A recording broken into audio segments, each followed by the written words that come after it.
Hey everybody, in today's video we're going to be taking a look at my latest smart bird feeder purchase. This is the smart bird feeder from the company MAXDONE. Never heard of this company in my life, but I just bought one of their trail cameras and I was so impressed by their trail camera. I started looking at their other products, saw that they had a smart bird feeder. I'm going to do a quick unboxing, just kind of show you everything it comes with, and I'm going to put it together. We'll look at the app and we'll see what kind of bird footage we get. So we've got the smart bird feeder. What's kind of cool with this one is it's rather small, which is really nice for me. I don't feed a whole lot of seed, and it makes it easier to mount because it's not as heavy.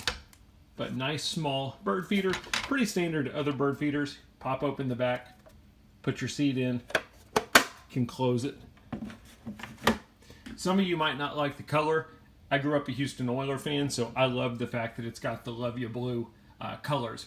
You've got a perch that we are going to mount to the front of it. You've got some holes in the perch, and those are going to be for your optional accessories. You've got an accessory here to be able to put fruit on. If you want to use the accessory, you simply clip it in these holes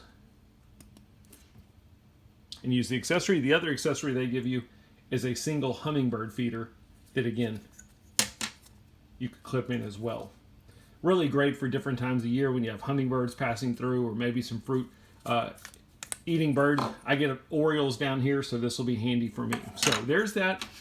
This is a great gadget. If you don't know what this is a seed protector, and what this does is it keeps birds from being able to put their beak in your seed tray and throw all the seed on the ground. So they can only put their beak in so far, and it basically keeps it to where, I don't know about you, I have birds that if you don't have the seed they like, they'll jump it all out on the ground looking for what they want. This will stop them from doing that.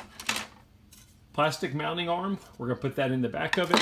They also give you a plastic mounting arm for your solar panel. This one comes with the solar panel, has a long Type-C cable on it. You can use the solar panel, or you don't have to use the solar panel. The camera has a built-in rechargeable battery in it. You can simply plug in the camera, fully charge it.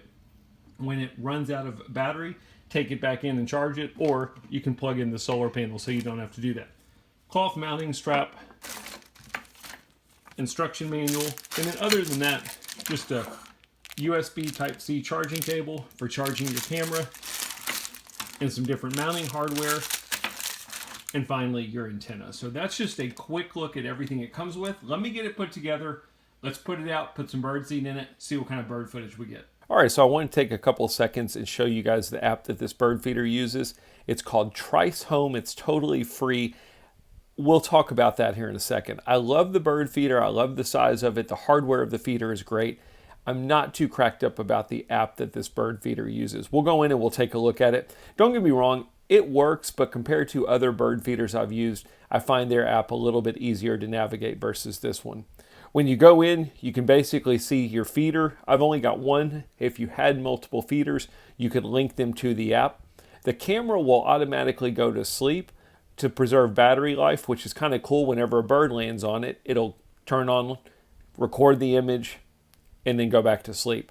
At a glance, you can see what your battery level is, the time, stuff like that. I can always click on the camera to wake it up and go in and do a live view of what's going on at my feeder. And that's exactly what's going on at my feeder at the moment. So that works pretty well. I could also start manually recording video, or take a picture, or do the voice intercom, maybe to try and scare something away. So all of that works perfectly fine. You'll notice the little gear icon up at the top. That's where you can go in to your camera settings. All of this stuff is fine. The thing I don't like is the playback. When you go in to look at your videos, it's kind of like this. You basically have to go through frame by frame and see what was going on, and then you can see those little grid areas down at the bottom that show you when there was action, and I can kind of move to any of those. Some people like this format. I personally like, just give me the image, the video files of the birds. I can click on the calendar and I can go to any day in the past to look at my images.